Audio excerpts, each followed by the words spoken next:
اچھا جی، یہ ہیں فیلیو سیپینز. مختصر لیں گے 2-3 منٹ کے لیے، جو کافی ٹائم ہو چکا میری طرف. جی سلام مفتی صاحب. وعلیکم السلام جی بھائی. عامر بھائی کیسے ہیں؟ اور جی کون جی ہے؟ Thank you. ہاں، ایکنالج اسلام بھائی، سائی مسلم بھائی، سبھی کو سلام. اچھا مفتی صاحب، کوشش کروں گا مختصر سی گفتگو کے لیے، پر ہمیشہ کی طرح ہو سکتا ہے کہ تھوڑی لمبی چلی جائے. میری آپ سے اس بارے میں بات ہوئی ہے، اور سورہ فاطر کی آیت 27 کے بارے میں بات ہوئی ہے میری آپ سے. ہاں ہوئی ہے.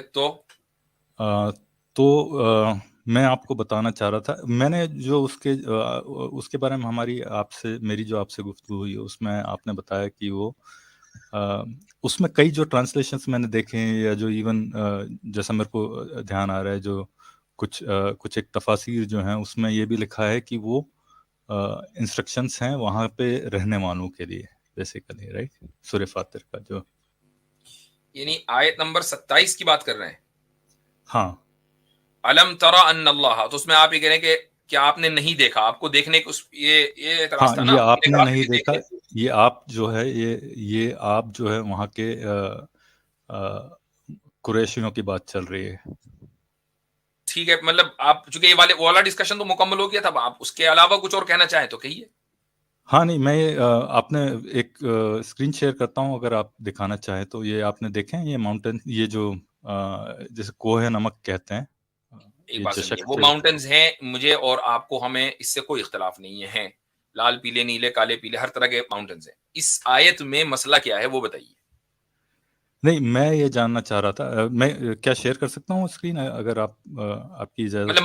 ماؤنٹینز ہی کا تو دکھائیں گے نا فوٹو. ہاں، میں دکھانا چاہ رہا ہوں کہ وہ کیسے دکھتے ہیں، تو ایٹ لیسٹ معلوم چل جائے وہ کہ یہ ہمارے آیت آڈینس کو اس میں کوئی دلچسپی نہیں ہے، ہمیں پتا ہے کہ ماؤنٹینز ہیں. اب آگے بولیں. اوکے، ہاں ٹھیک ہے. چلیے، تو میں یہ جاننا چاہ رہا ہوں کہ میرے نزدیک وہ آیت جو ہے، جو کوفہ کے آس پاس لکھی گئی ہیں، یا وہ کوفہ کے آس پاس یہ باتیں چل رہی ہوں گی، کیونکہ یہ جو جشک ماؤنٹینز جو ہیں، ٹھیک ہے، یہ کوفہ سے قریب 300 کلومیٹر کے آس پاس دور ہیں، ٹھیک ہے. اب دوسری چیز میں یہ جاننا چاہ رہا تھا آپ سے تو کہ چونکہ ماؤنٹین قرآن وہاں ہے، شریف لہٰذا میں کہتا ہوں کوفہ ہی جانے کی کیا ضرورت ہے؟ انہیں ماؤنٹین ہی پہ بیٹھ کے لکھی ہوگی کسی نے. نہیں، کوفہ کے آس پاس تین سو کلومیٹر کا بھی کنسیشن کیوں دیا؟ ہاں یعنی نہیں، ان ہو کی سکتا ہے ہاتھ تو گئی ہے جس نے ویسے. لکھی ہو وہ ماؤنٹین پہ بیٹھ کے لکھی ہو، پھر لیکن کوفہ پہ آ کے اس نے نہیں، میں کمپائل کہتا ہوں کر دیا، کوفہ یہ بھی کے ذریعے کرنے کی پاسبلٹی. ضرورت ہی کیا ہے نا. یہ کہ بھائی اس نہیں، ماؤنٹین پہ کھڑے کوفہ ہو کے پہ اس لکھیے. لیے کیونکہ ہاں عباسیوں کا وہاں پہ بس گڑھ تھا. یہ بھائی ہیں ان کے جی، یہ ادھر ایلچی تھے، یہ ادھر کیا کرتے تھے پوسٹ مین کا کام عباسیوں میں.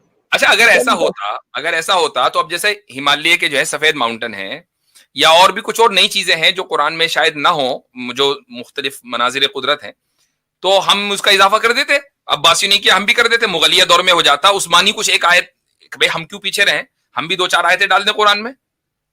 یہ سارا کریڈٹ عباسیوں کو کہیں کو دے رہے ہیں آپ؟ نہیں، پر یہ اس کے لیے یہ جاننا ضروری ہے کہ کیا مکمل قرآن کا کوئی بھی نسخہ جو ہے وہ 7th سینچری کے 8th سینچری کے پہلے ملتا ہے یا نہیں. ہم تو قرآن کے نسخے کے اوپر اعتبار کرتے ہی نہیں نا. اعتبار کرتے ہیں، اعتماد نہیں کرتے ہیں. یعنی اس پر ریلائی نہیں کرتے کہ قرآن کے محفوظ ہونے کے لیے اس کا مکمل نسخہ ہمارے پاس آج ہونا ضروری ہے. اس پر اعتماد نہیں ہے، کیونکہ وہ ہمارے لیے سیکنڈری سورس ہے. پرائمری سورس تو ہمارا تواتر طبقہ ہے. اسی پر بات ہوئی ابھی اسکیپٹک ایگنوسٹک سے. پر وہ تو ہائیلی پرون ٹو ایرر ہے ایکچولی. کر دیجئے ثابت. یعنی یہ کیسے ہوا کہ ہائیلی پرون ٹو ایرر؟ یعنی تواتر طبقہ جو ہے وہ ہائیلی پرون ٹو ایرر ہے. ہاں بالکل. کیسے بھائی؟ کیونکہ اس میں آپ کو یہ نہیں معلوم چلے گا، ہو سکتا ہے کہ وہ تواتر ہی آ رہا ہو، پر آپ کو یہ کیسے معلوم چلے گا کہ وہ اٹ ڈیٹس بیک ٹو 632 یا پھر اس میں اختلاف ہو جاتا. وہ اختلاف نہیں ہے، اسی کو ہم کیسے ہو کنسسٹنسی جاتا بولتے ہیں. کیوں نہ وہ تو ہوتا؟ ہو سکتا ہے ایک یعنی شخص سے آیا ہو. اگر یہ ہوتا نا کہ بھائی کچھ صحابہ نے، مثلا کچھ صحابہ مصر چلے گئے، کچھ کوفہ آپ کا جو لولی شہر ہے وہاں چلے گئے، کچھ جو ہے وہاں چلے گئے شام میں.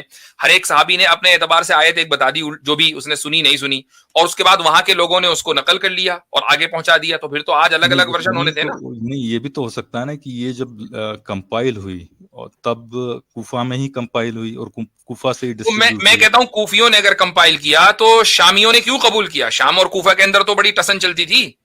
نہیں وہ تو سارے ایک کے انڈر تھے نا, وہ تو کس نے, اچھا ایک منٹ, آپ کو کیا لگتا ہے کہ عباسی خلافت کے بعد بنو امیہ ختم ہو گئے تھے؟ بنو امیہ اندلس چلے گئے تھے, اندلس چلے گئے تھے, تو اندلسین نے کیوں قبول کیا یہ کہہ کر کے؟ یہ ہو سکتا تھا نا کہ یہ تو عباسیوں کا ہے, ہم کیوں مانے؟ نہیں, فاطمیوں نے کیوں کیا مصر صحیح بات, فاطمیوں نے کیوں کیا؟ شروع کیا ہوگا, وہ بھی ایٹ سیم ٹائم تین جو ہیں وہ سینٹرل چل رہے تھے اس وقت, ایک ایجپٹ میں تھا, ایک اسپین میں چلا گیا تھا, اور ایک ادھر عراق میں تھا, جی. بغداد. اور میں یہ بھی بتا دوں کہ اگرچہ عباسی جو ہیں وہ کوفہ سے گورن کر رہے تھے, لیکن اکیڈیمکلی عراق اور شام ان دونوں کے درمیان زبردست اختلاف تھا. اس کی ایک مثال یہ ہے کہ امام اوزاعی کے سامنے امام محمد نے امام محمد جو امام ابو حنیفہ کے شاگرد ہیں, انہوں نے جو ہے ایک کوئی کتاب لکھی, تو انہوں نے کہا کہ بھئی یہ کوفیوں کو کیا آتا ہے اس موضوع کے اوپر, فقہ کے اوپر بات کرنے کا کیا حق ہے؟ اس کے بعد انہوں نے ایک دوسری کتاب لکھی, تو امام اوزاعی نے اس کو تسلیم کیا. امام اوزاعی شام میں تھے اور محمد ابن الحسن کوفہ میں تھے, تو آپس میں ان میں کمپٹیشن چلتا تھا. کبھی بھی یہ ممکن نہیں تھا کہ کوفی کوئی چیز گڑھ لے اور ساری دنیا مان لے. فلو بھائی ایسے کرتے ہیں, آپ کی جو ٹیکنیک ہے نا وہ مجھے پسند آئی ہے, تو کیوں نہ سناتنیوں کو خوش کرنے کے لیے یہ جو سورہ بقرہ ہے یہ مغلیہ دور میں بنی ہوگی, کیونکہ عید بکر جو ہے وہ انڈیا کے اندر منائی جاتی ہے اور ہندوؤں کو جلانے کے لیے سورہ بقرہ بنائی گئی تھی. ٹھیک ہے فلو بھائی, لو جی اعتراض گھڑ لیا نیا, لو جی پھیلا دو اسے مارکیٹ میں, یہ ہو رہا ہے اسلام کے ساتھ, یہ ہو رہا ہے.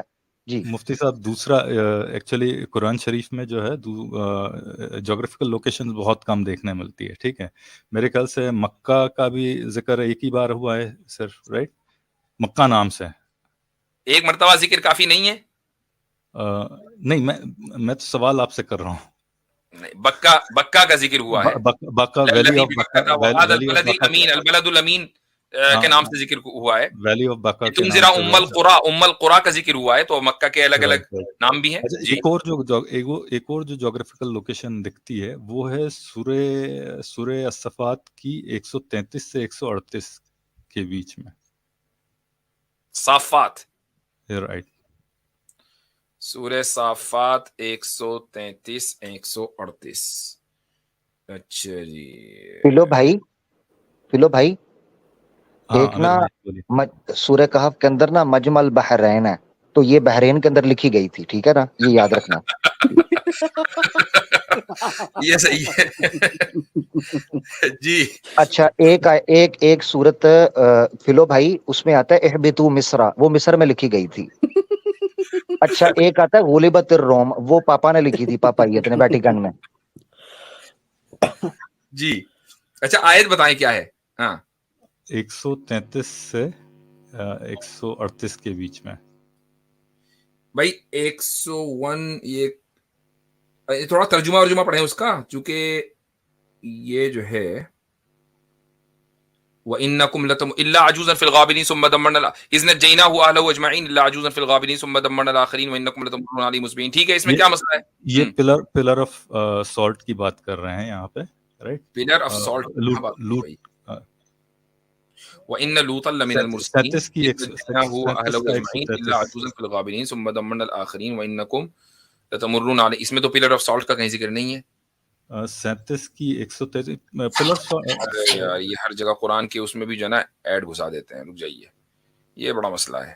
نہیں اس میں مجھے مفتی صاحب پلر آف سالٹ کا سمجھ نہیں آتا. وہ تو کچھ لوگوں نے منسوب کیا ہوا ہے نا کہ وہ حضرت لوط کی بیوی کا وہ اسٹیچو ہے قرآن.